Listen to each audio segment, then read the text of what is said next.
Alright, Show Us the Gunner back here again today. I have a new firearm I picked up this weekend. As you can see on the case, Charter Arms. Has a lifetime warranty and it's made in the USA. So good to see. If you're not familiar with Charter Arms, they're out of Connecticut and they are an American gun company.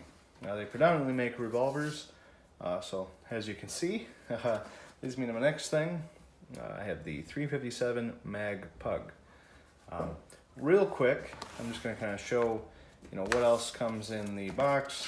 Just a quick thank you from their president. Quick catalog that kind of goes over all their different model types and things like that. Nice to look through. I wish more manufacturers would, offer that. Just kind of cool to look through and see what they have. It comes with a sticker. Go ahead and comes with a parts list, so you can go ahead and it has the prices.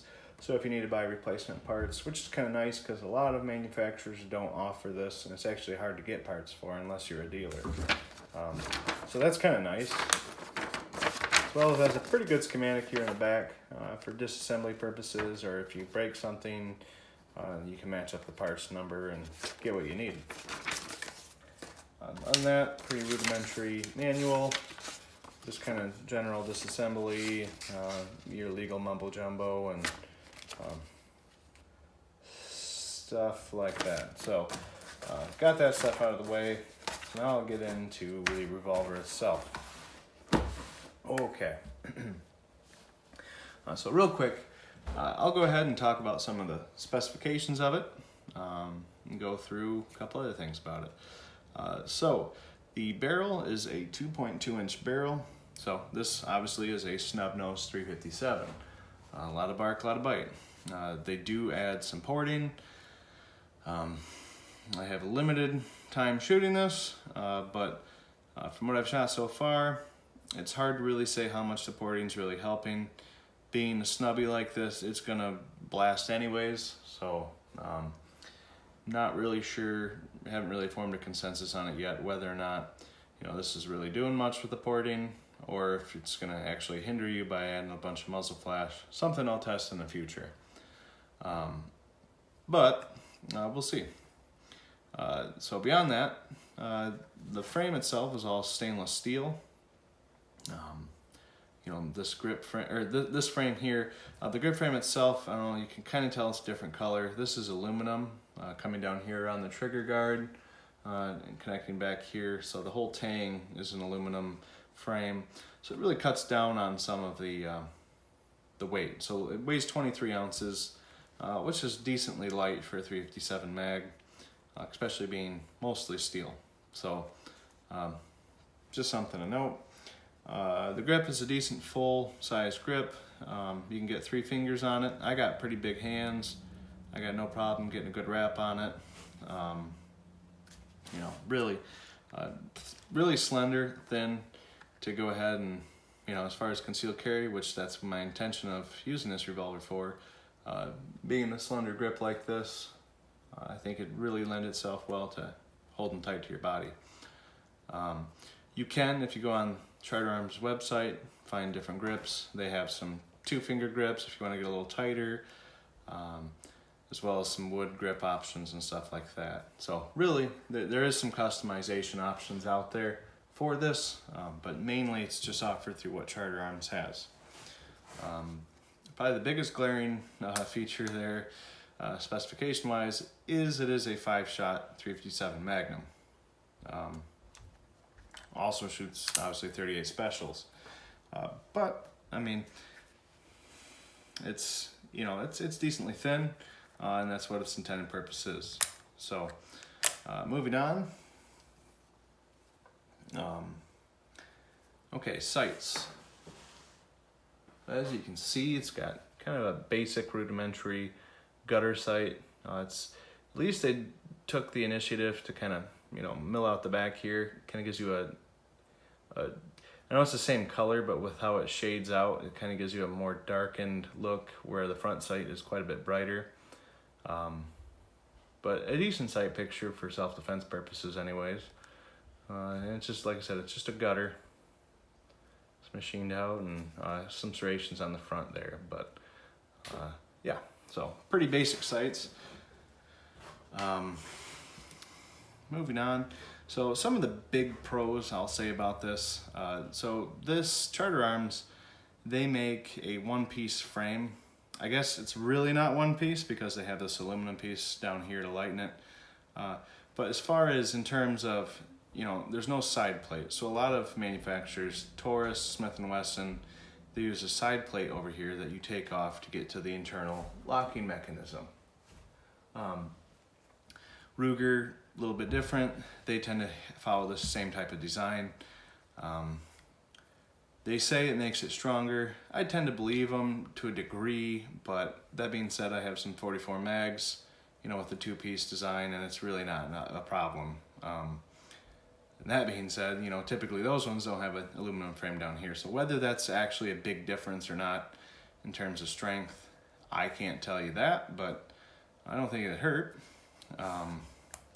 Other feature set wise, the cylinder, again, it is a 5-shot. It does have some recessed, as you can see here, chambers. So got an empty case here. As you can see, if you're not familiar with revolvers, typically they would sit just a little bit up like that, right on top of the cylinder. But with these being recessed, it sits down nice and tight, and when you have them in, you know, the cylinder goes all the way back to the back of the frame here. So it really kind of keeps it tight, keeps a lot of wiggle out. You know, no real issues with it. But it is a nice feature. Typically that would be offered on a you know, more premium level, like higher end Smith & Wesson, stuff like that. It's typically an option, but being a cheaper manufacturer, Charter Arms, they you know, it's quite a feature set to have that. And also with the ejector rod here, it's a little different from what I'm used to. It kind of has a 2-stage, so you kind of push the first time and it kind of gets it going, but then you got another push through, so there's kind of a lot going on there, but works pretty well. The other thing I will note is the crane is pretty slender, and has a front screw here to hold it on, but it works fine. That's just kind of how their design works. So with the whole one piece and everything. Another thing to note is it's got a pretty nice cylinder release here. It's got a nice bevel going up, kind of ramped up, so your thumb really sits in it good. So as far as pushing it forward, it's got good deep serrations. I really like that. Hammer has some good serrations as well. I guess moving on to the trigger and the hammer, as you can see, this is a double action, single action, so double action in this mode. The trigger pull is decently, it's heavy, but it's not, you know, there's a little grit to it. I don't know if you can hear anything. It's cleaned up. One thing I would note if you purchase this firearm, or one, you know, like it, from Charter Arms, is go ahead and do yourself a favor and go through and kind of take an air gun, kind of clean out if there's any shavings or anything, and then throw some oil down there. That seemed to clean it up quite a bit. But the double action, sufficient for, you know, self-defense purposes. The single action though, there's no travel, which is, you know, just fine to me. But you just have a wall and it just breaks. So really nice single action trigger pull. I don't have any specs on the trigger pull weights, but I couldn't find them on their website, and I don't have a gauge. So, I mean, by and large, I would say you're probably talking in the double action neighborhood, probably 12 pounds. In the single action, you're probably talking probably in the 5-pound neighborhood, so about half. So yeah, I mean, I think it's pretty decent. That's you know, decent trigger. Like how it works. It works great. No issues there. And moving on, Probably, I guess, well, moving on with the pros here. It does have an underlug here on the barrel. So some people, that's kind of just a feature look. It adds a little bit more weight to the front underneath the barrel. But with the ejector rod here, it mills out a lot of that. But there is a little extra something there. It does offer a little extra strength for the barrel and support as well. But yeah, that's basically kind of it on the pros. So I'll kind of get into the cons. Probably the biggest cons I could find are really just finish and fitment. That's probably the biggest complaint you'll see, is that, like, for instance here, this aluminum frame, if you look close, there's a little shelf there where it mates up. A different manufacturer might take the time to go ahead and smooth that off. On the crane, you have some casting marks here. Granted, you don't see that typically, but like I said, different manufacturer probably finished that a little bit more. As well as probably the most glaring is back here. You can see where the aluminum frame kind of matches up, or doesn't really match up the best, but it works. I think that probably the biggest reason for that is price point. So I picked this up for $400. I think you could find them a little cheaper, probably around the $350 range. But being the buyers, or the market we're in, it's a seller's market. Supply and inventory is low in a lot of places. As far as looking for particular models from different manufacturers like Ruger, Smith & Wesson. In my area, I had a hard time even finding this. So I decided to give Charter Arms a try. It's a fairly budget, but it's an American-made company, or, Revolver from an American company. And I think, I'll give it a good go. My main purpose with this is going to be concealed carry. I know in the past, Charter Arms, they've made some good, entry-level revolvers starting in the 60s. Then they sold in the 90s and kind of went downhill. Had a lot of quality issues, and then they ended up getting sold again. And so far, I think from what I've ever, everybody's consensus is they tend to be pretty decent now. But as you can see, the roll marks, they don't take a lot of effort there. They're not laser engraving. It's fairly, simple, basic revolver. And I think that would be well suited for, if you were just looking for a 357 mag to carry, this wouldn't be a bad option. Especially because, it does have a decently tight lockup. I attribute it to, being as good or better than Taurus. And that's just, Taurus, some people shit on Taurus all the time. But, these are just a little different animal compared to, what you would see from like a Ruger or Smith & Wesson.